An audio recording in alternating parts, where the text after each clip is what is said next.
మిత్రులారా, చాలా మంది నన్ను అడిగిన ప్రశ్న, సర్వైకల్ స్పాండిలైటిస్ ఉన్న వాళ్ళు జిమ్ చేయొచ్చా? ఎస్, చేయొచ్చు. కానీ అక్యూట్ పెయిన్లో ఉన్నప్పుడు అస్సలు చేయకూడదు. అంటే మీకు సర్వైకల్ స్పాండిలైటిస్ ఉంది అనుకోండి, ఆ సిమ్టమ్స్ మెడ నొప్పి కావచ్చు, చెయ్యి నొప్పి కావచ్చు, ఎక్సెట్రా. ఆ అక్యూట్ పెయిన్ ఉన్నప్పుడు ఎట్టి పరిస్థితుల్లో జిమ్ చేయకండి. ఫస్ట్ సర్వైకల్ స్పాండిలైటిస్ యొక్క సిమ్టమ్స్ తగ్గించుకోండి. తగ్గించుకున్న తర్వాత సర్వైకల్ స్పాండిలైటిస్ మళ్ళీ రిపీట్ అవ్వకుండా ఉండేలా ఫస్ట్ జాగ్రత్తలు తీసుకుని ఎక్సర్సైజ్ కొన్ని ఉంటాయి. అవి ఏమిటి అంటే stretching exercise and strengthening exercise, neck stretching and neck strengthening exercise కొన్ని ఉంటాయి. అవి ఫస్ట్ ప్రాపర్గా చేసుకొని ఆ తర్వాతే జిమ్లోకి ఎంటర్ అవ్వండి. జిమ్లో కూడా ప్రాపర్ గైడెన్స్తోనే చేయండి. మీ జిమ్ ట్రైనర్కి సర్వైకల్ స్పాండిలైటిస్ హిస్టరీ ఉందని చెప్పండి.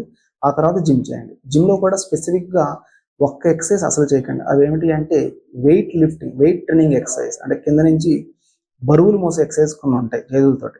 అవి ఎట్టి పరిస్థితుల్లో చేయకండి. ఎందుకు అంటే వాటి వల్ల మళ్ళీ సర్వైకల్ స్పాండిలైటిస్ రిపీట్ అయ్యే అవకాశం ఎక్కువ ఉంటుంది.